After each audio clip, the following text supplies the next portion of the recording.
Paul gives us one of the most frightening warnings in Scripture in 2 Thessalonians 2:10-12, because they did not receive the love of the truth, that they might be saved.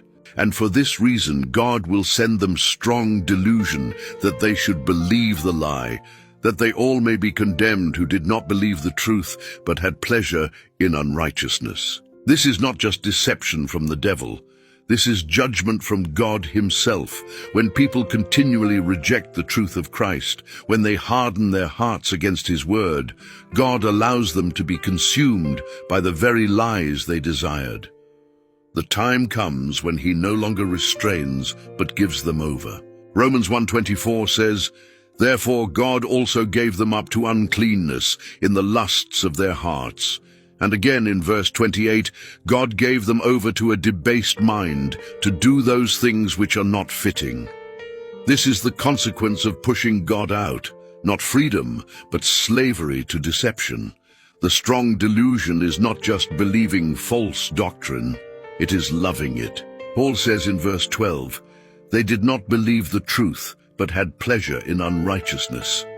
When people prefer sin over holiness, when they embrace lies because lies make them comfortable, God lets them have what they crave, and it leads to destruction. This is why discernment is urgent in these last days.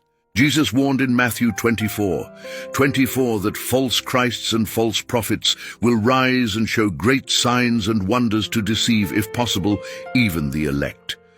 The deception will look convincing, even supernatural.